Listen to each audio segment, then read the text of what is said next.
I think, maybe it's unconscious, but your intention is somehow to use the art as a way of remembrance and commemoration, as a method to be a voice for the unheard voices, and also as a way of preventing the future brutalities and atrocities. It is a very good way of documenting the historical realities and incidents.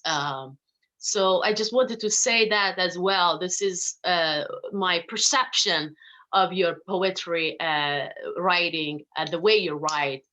Yeah, please go ahead. Thank you. No, that was such a beautiful thing to hear. It gave me a lot of courage, because these days I have been, maybe because it's the pandemic and things still haven't receded, the brutality keeps going on. I mean, it's unbelievable. People are living in shelter. People are speaking of isolation. People are speaking of social distancing. But these brutalities continue to happen. And I'm amazed at how human race will hurl itself towards some kind of destruction, definitely. And that's why what you just said, I mean, I feel so good to hear, not because it's praise, but because, yes, it should be a documentation of, what happened now, of the memory of right now, the history that will become history as we progress down the years. Yeah. So that we remind ourselves. It's a method of keeping yourself alert. And I somehow hate to say that in the pandemic I've been feeling a little hopeless, but I think, no, we have to be alert. And that's why Sanskaranama is also very important to me, the way it happened, the way it is taken shape. And I will probably not write another, sorry. It gives warning. I mean, it's a really big, I really suggest everybody to read Sanskaranama, because it is also a very big challenge to the Eurocentric understanding of women, particularly in Asia and in South Asia. So thank you so much for that. Yeah, please. All right. So I'm going to read Gauri Lankesh, and if you still have time, you let me know. I can read a poem which is not so high pitched, something softer, maybe a love poem or something. I don't know, but you can let me know. All right. Okay. So she is the light for Gauri Lankesh.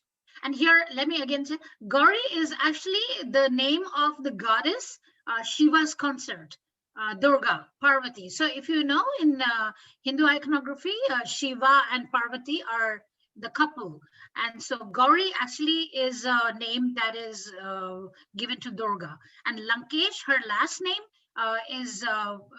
we interpret it as the king of Lanka. So that way, Lankesh would mean Ravan, the villain in Ramayana, whereas I don't think he was a villain. I think Ravan was completely a different character altogether. So anyway, I'm giving this two little pointers because I have used the metaphor of Gauri and Lankesh here. So she is the light.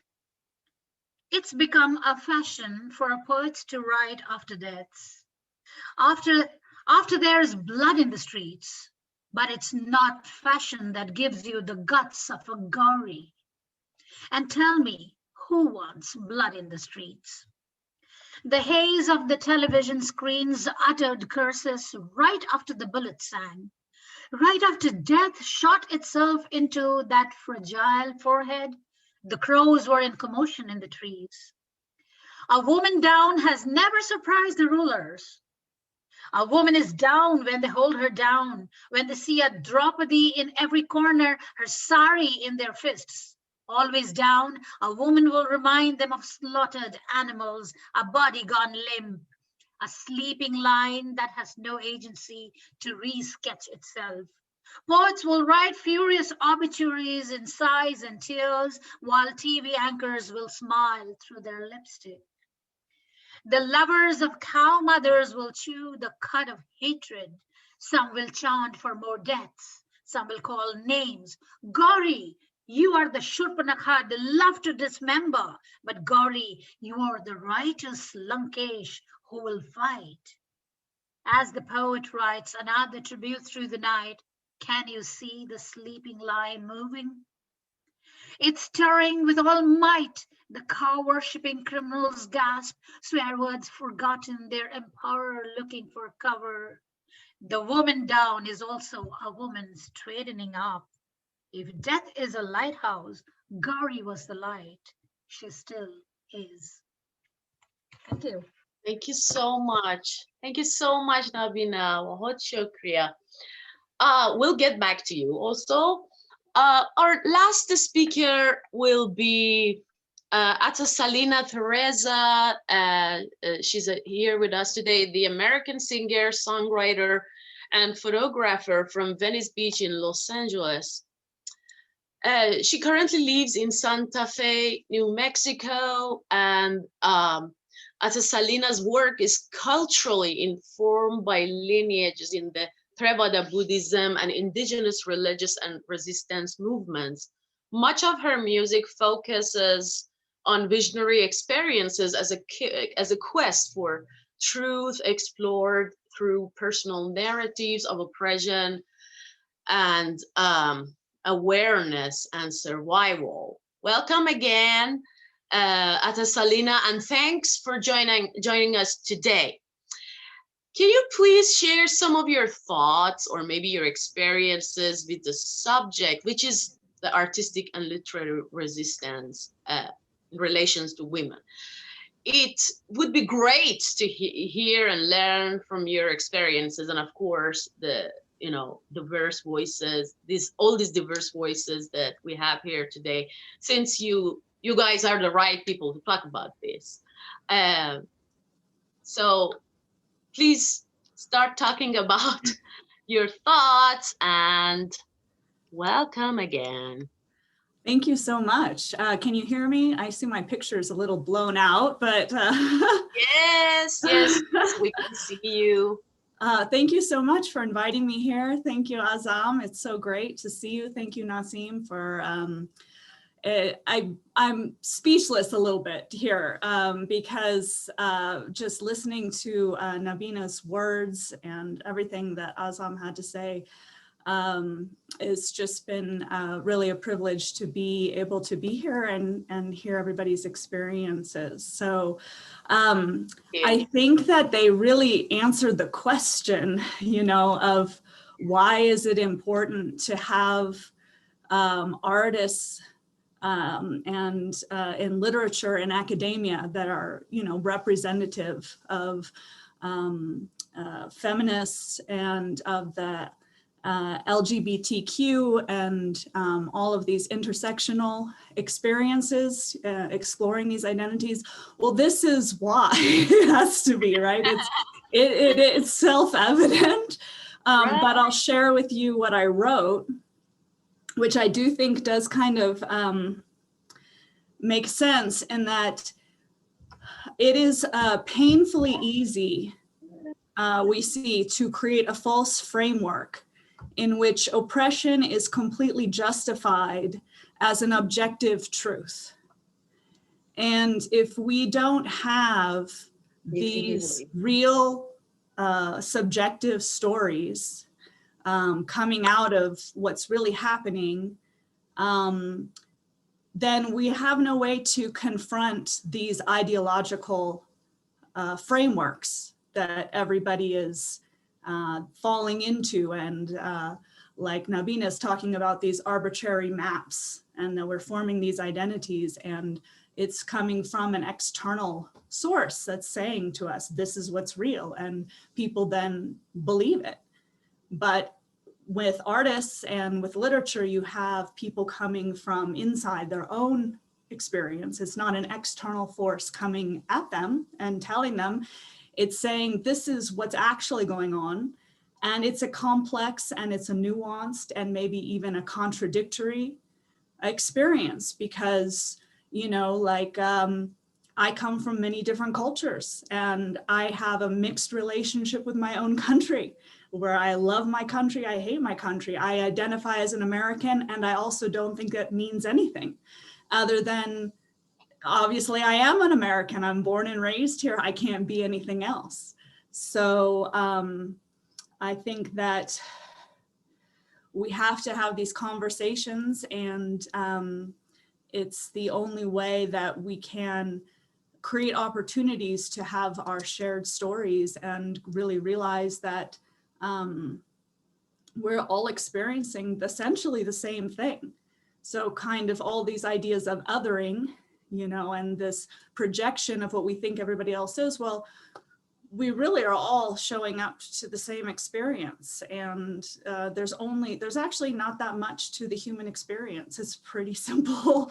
And when you get past all of these ideas and essentially just a state of war that creates all this complexity, in a peaceful state, you know, being human is just basically the same thing for everybody. There's not so much difference. But we have, you know, been in this strong sense of this patriarchal narrative in terms of what it is to be human, what it is to be female, what it is to have a gender identity and have a role within that. And I think that, again, is just a manufactured concept that cannot exist without being enforced. Nobody's doing this on their own. Some external force has to come in and say, this is who you are, this is who you need to be, and you either accept it or you fight against it. But I don't really see that occurring in a vacuum, you know, like where if people are just left to themselves. I don't think so. Again, that's where these art and poetry and narratives are coming and saying, well, this outside of all this external, this is actually like Azam was talking about, finding her true voice, you know, and not mimicking some other voice. Then I think that's the closest we're going to get to truth. Any objective truth is still going to be very subjective. So that's what I take from all of that. Thank you so much. I think everybody's voice matters, especially when we bring our, you know, kind of personal experiences here. It's very important because we always hear about, you know, what academics write about artists, you know, resistance, whatever, but we don't hear about artists themselves talk about, you know, what resistance means to them, or, you know, how do they do that? So it's very important. And I'm gonna go ahead and ask this question from three of you that about the same thing. I think it's important to, you know, reflect on it. So this is again to all of you. What can an artist or writer, singer, or poet bring into academia as a way of transforming and reshaping and resisting the system and a status quo? Because academia plays a very important role in challenging and also in shaping the politics that we are being affected by in every society.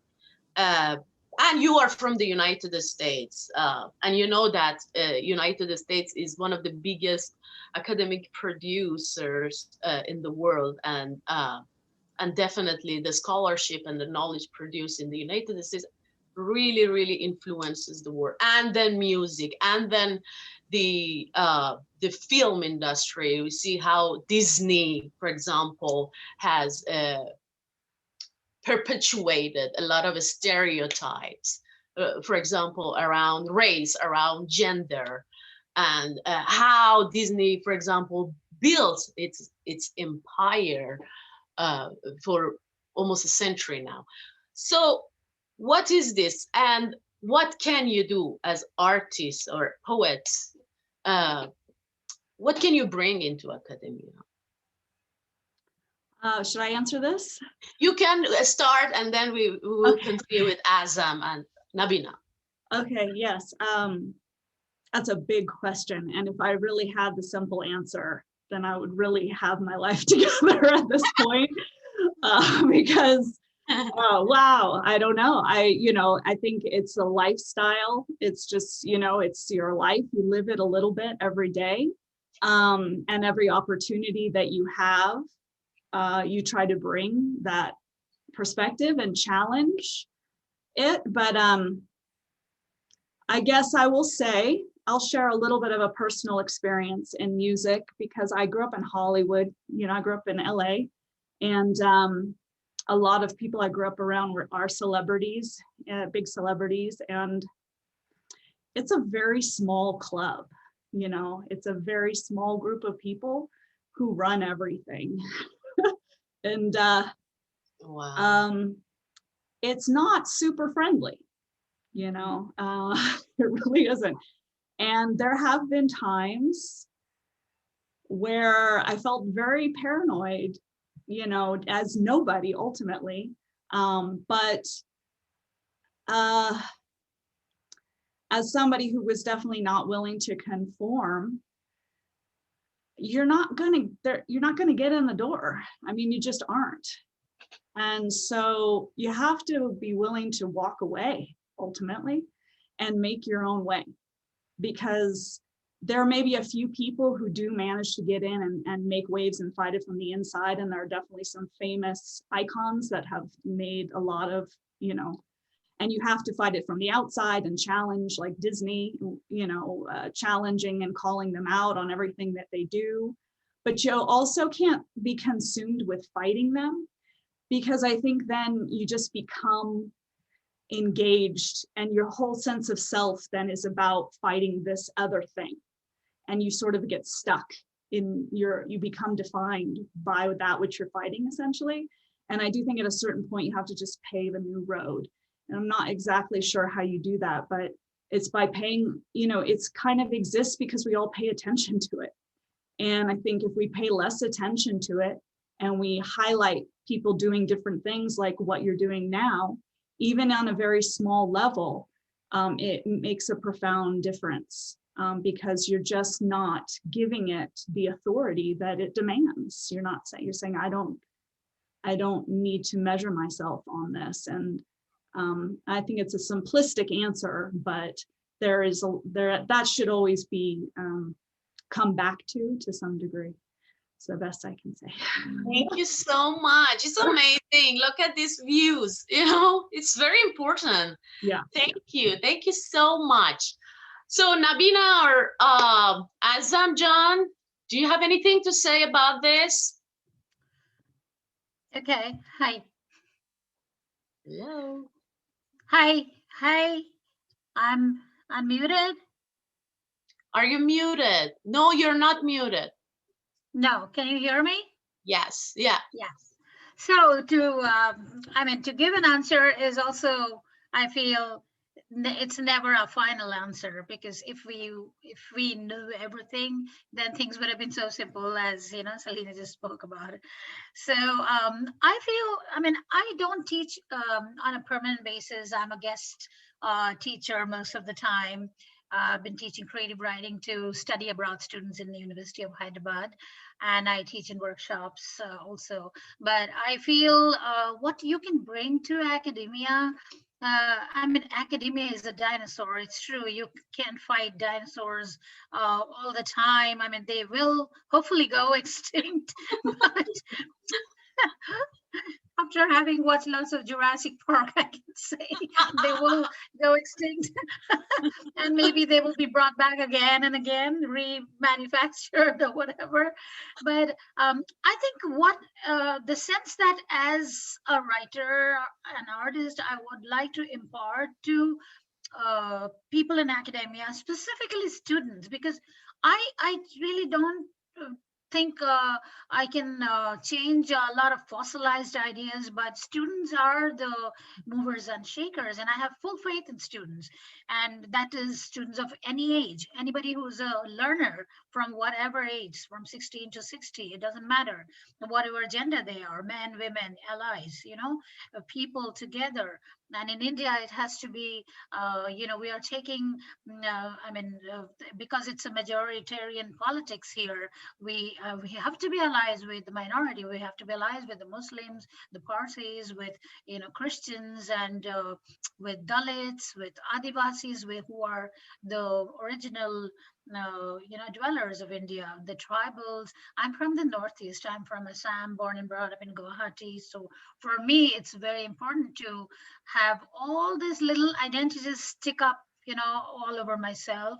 I mean, the question of belonging comes later. It's a very complex process, but to impart the idea that we are whole because we are many, that must be passed on, and to keep the spirit of questioning. I mean, Celine is right that you can't just keep fighting and get fatigued and then collapse, and then all they do is give you a decent burial and they carry on doing whatever nut stuff they want to carry on.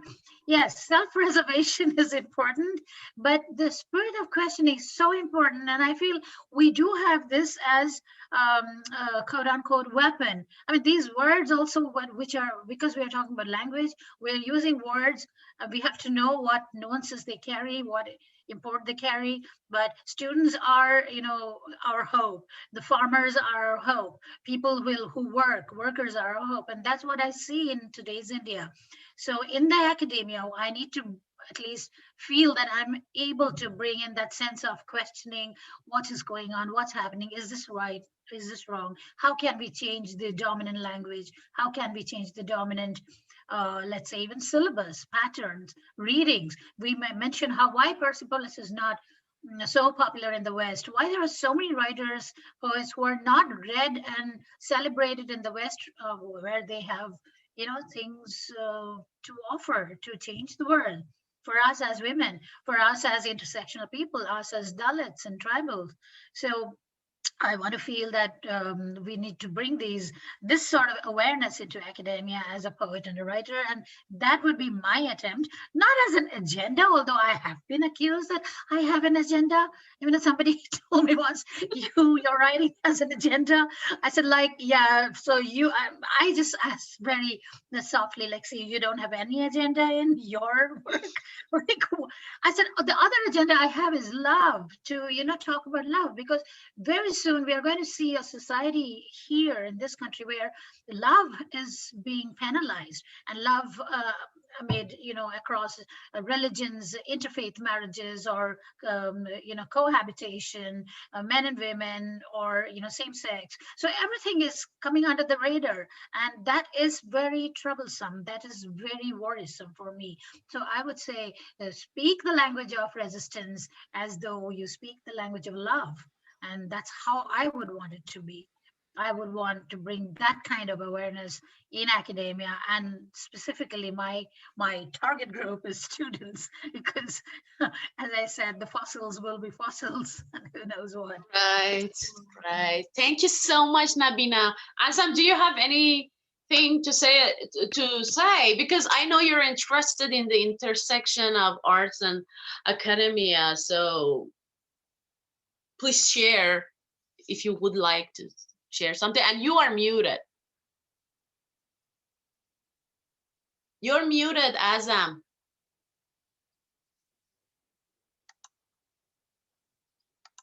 Azam. Azam John, you're unmuted. Now, okay, no, you're still. Okay. Okay. Sorry. Well, I muted myself so that I would not make any strange sounds during the conversation. You can hear me now? I've kind of been in a trance in this whole conversation. Yes, well, I know you and I have had a lot of discussion about sort of, I mean, this is really where my area of interest is, this intersection of education and performing arts, because I felt for many years that when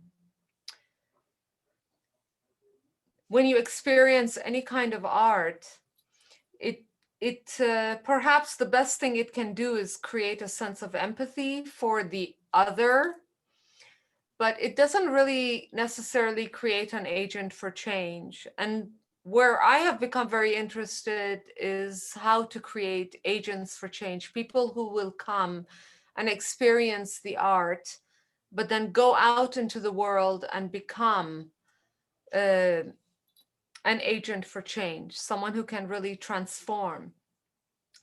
So I think in listening to this conversation, I, I think it's 1 year or 2 years ago, I was part of this seminar. I was a guest speaker at a seminar at University of Berkeley as part of Cal Performances. And the subject was artistic literacy, which I found an incredibly interesting subject. I learned so much from this. It was a 3-day seminar, and it was really about how basically artistic literacy is a human right, should be a human right. It's no different than the way that we learn about language or any other way of interacting with the world. That if you do not have the language to develop a meaningful relationship with any art form, it doesn't matter which it is, that inevitably you will be severed from one aspect of society. So this aspect of artistic literacy is what more than anything draws me to the world of academia, because I think this should be accessible to everybody. It's about, ultimately, it really comes down to access. But in terms of what I think I bring to academia, because in the last number of years, a large part of my performances have been as part of residencies. I'm now doing just pretty much all of that in the US in terms of my performances. I spend 3 to 5 days at a university or college, and I have workshops, I have lectures, all of that. And this aspect is sort of where my area of interest is, and what I think that personally an artist brings, especially when you are interjected into a classroom. And this I appreciate a lot with faculty, because you don't realize the politics that are sort of going on behind the scenes. Maybe you do, but there's a lot of politics that goes on behind the scenes in universities in terms of academic departments and the performing arts department. So a lot of times the performing arts department decides to produce a certain event, and then they want to include the academic department, but the academic department, for so many different reasons, cannot incorporate that. So what I'm interested in is how you can incorporate the performing arts aspect with the academic. And I think in those situations where I mean, I only ever speak to my lived experience, because I can never respectfully comment on something I have not experienced myself. But I think what we bring as artists when we enter into the world of academia is that our approach to the subject is very different. So inevitably, the way that we speak about a subject changes the space, it changes the environment, and it changes the relationship with the student and the art form. It creates a bridge.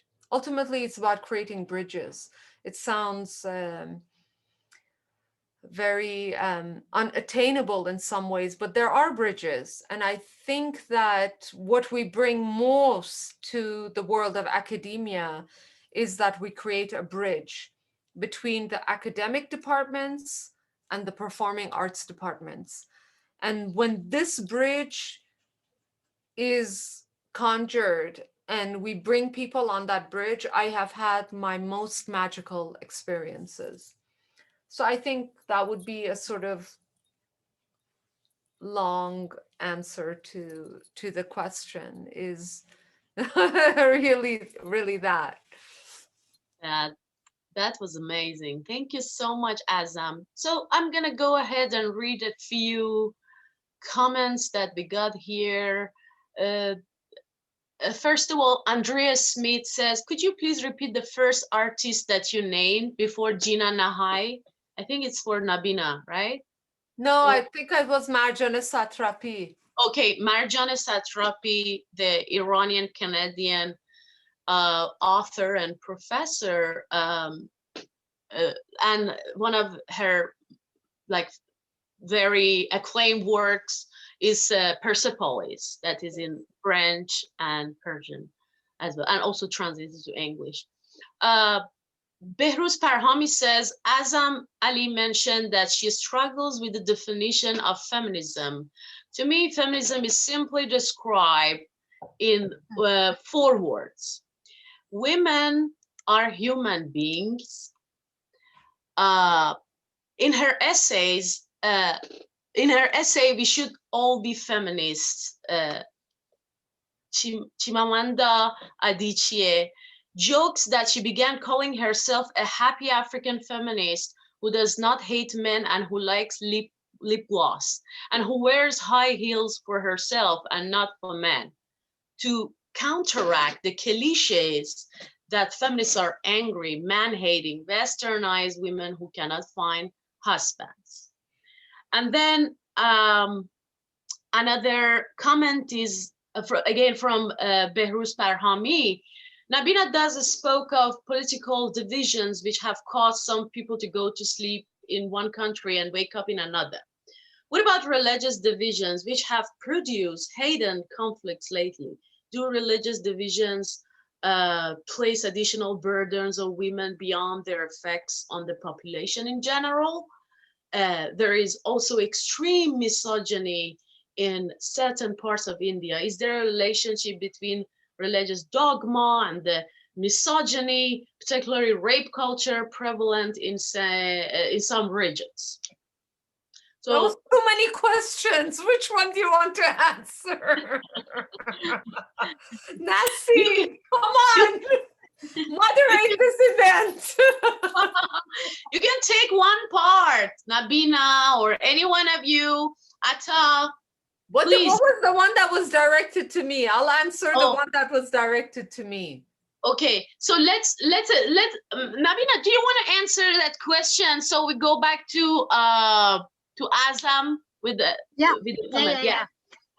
Yeah, so many questions, and I think we'll need the whole day, whole night, and it'll become an Alif Laila to go on talking about all this 1001 nights. But I think I read that last poem, Gauri Lankesh, which is not just murder of a woman, but it does show what I think about misogyny, about women's importance in society, what she contributes as a political being, so not just any woman, but a political woman, an independent woman, a free woman, a woman who reads and writes. And so I'm talking about religious dogma. This killing was also because of religious divisions. So this is not a partition poem. What I read in the beginning was a tribute to my parents from the partition generation, but what I read at the very end, Gauri Lankesh, it is about religious dogma, because it is suspected, it is because nobody has been convicted. That's why I'm using the word. There's allegedly that Hindutva right-wing people had murdered Gauri Lankesh and progressive people like her. So because nobody has been convicted, I cannot for sure say, but we as a community of artists and writers who are trying to break through this culture of misogyny, of religious dogma, of Hindu-Muslim rivalry, of political tension that is being created just because two people tend to follow different faiths, have slightly different, eating habits, a little different dress habits. I mean, how much different can it be? After all of this, we talk about a 5,000-year-old civilization. I think we should also talk about 5,000 years ahead and not just keep looking back at some golden glorious days. I think it's golden glorious days. If we really want for ourselves, we should look forward. So that poem is, yes, about how as a poet, as artist, I see misogyny taking hold against women who are, active into resistance.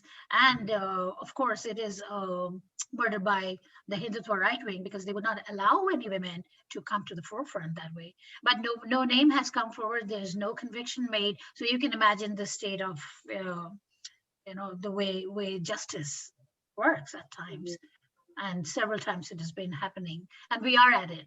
We are still at it because we are able to talk about it today. Yeah, that's all I want to say. Thank you, Nabina. How about Azam? Azam, June? Juna, what do you want me to say? To which one do you want me to answer? I forgot. Wait, okay. I'm gonna read the question. It's not a question, it's just a comment. But if you have any response to it, please do feel free to say. As Ali mentioned that she struggles with the definition of feminism. To me, feminism is simply described in 4 words. Women are human beings. In her essay, we would all be feminists.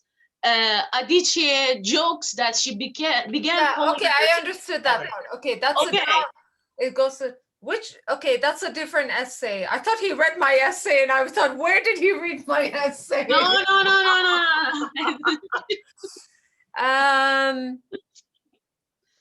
I've just always maybe I do consider oftentimes that I do come from a place of privilege as well, because I'm not, for example, one of the poets that I love, whom I love, is Hila Sederi. Are you familiar with her work? Oh yeah, of course. So I love her. She's a Iranian poet who lives in Iran. She's an activist. And every time I hear her recite a poem, and I think, how is this woman still alive in Iran? She's so powerful. And but of course, Hila, sorry for interrupting, was imprisoned. You've heard the news. And yes, she went through a very hard life and time. She has lived a hard life, but she still goes. Nobody has silenced her. And I love this woman, and she's beautiful physically in every way. I admire her so much. And I look at someone like her and I think, I don't know how I would survive in an environment if I had so much to say, and I had all these constraints of society, political, religious. So I'm very privileged in that sense that I live in the West, and in many ways, I have been embraced by an audience that is not necessarily Eastern. Actually, a predominant part of my audience is not Western. So I'm very privileged in that sense. So if I have to speak to this issue of what did he exactly want me to address in this comment? So Dr. Parhami, can you please unmute yourself and simplify the question? What he wants me to address. But of course, Dr. Parhami is a computer scientist, so his questions are well designed. Of course, they have to be well designed, but I need to understand what the crux of the conversation is. I mean, what does he want to know? Because my struggle is very different than someone like, the reason I brought Hila Sederi up is that my struggle is very different than hers, because my voice is not silenced. I can get up every day and come into my studio and record something and broadcast it to the world. And I don't have to think about the fact that it's going to be sort of censored in any way. Right. So as someone who isn't, my struggles are different than someone like Hila, who lives within Iran and within that oppressive environment. So how can I best serve this moment, this conversation, Okay, I was just commenting that you can make things very complicated, as mentioned in that comment, qualify and add things to it, and you can make it very simple, that feminism is nothing but women are human beings. If you just accept this definition, then you don't need to go into a lot of details and try to qualify your definition. Absolutely, you're right in that sense. Actually, I love that, and actually, what you're really talking about for me kind of goes back to the original reflection that I had shared, which is that for me, my concepts of feminism have always been quite quite connected with humanism. Because if I think about myself as a feminist, the first thing that comes to mind is that I'm somebody who is in a position of a minority, that I'm trying to express myself, to realize self-determination, to become everything that I wish to be within the constraints of a society. But I'm not alone in this struggle. And if I begin to think solely as a feminist, then I essentialize and I do the very thing that I am fighting against. And by essentializing, what I'm doing is giving into this binary thinking. And I am not a binary thinker in that sense. So when I think about expressing myself as a woman, I am inseparable from expressing myself as a gay man or a lesbian or a trans or a Black or a Hispanic, or suddenly my struggle and my need for self-determination and free expression becomes one with all of these. And ultimately, what that means is, for me personally, ultimately what that means is that my feminism is inseparable from the concept, the broader concept of humanism. It's kind of ultimately the way I would put it. Thank you so much, Azam. Of course, feminism, I mean, we don't say feminism nowadays, we say feminisms. Yes, yes. That means that there are so many kinds of feminisms, and we try to respect them all and understand them all. But thank you for sharing your. And there's also something known as hyperfeminism now. I can't keep up. I can't keep up with the feminist movement. You know, it's changing. And as I said, it's nebulous. It's morphing constantly. And you know, I'm always afraid when we start to talk about definitions and kind of, because inevitably when we essentialize something, we subscribe to binary thinking. And I'm terrified of binary thinking because I always find it extremely limiting. So the more that I can leave room for evolution and expansion, and you know, that gives me a sense of freedom. It gives me a freedom in my art. It gives me a freedom in my mind and my heart. And this freedom is kind of essential to living. It's the air that we breathe, you know.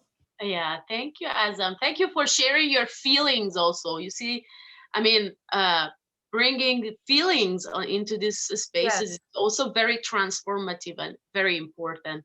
So thank you so much.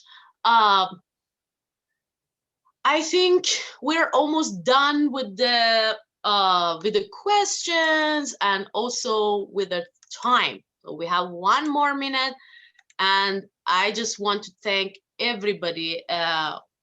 Me and Ozlem, we thank you all, the participants and the speakers. And Salina, thank you so much. I know you were hiking today. Oh my God, you're amazing.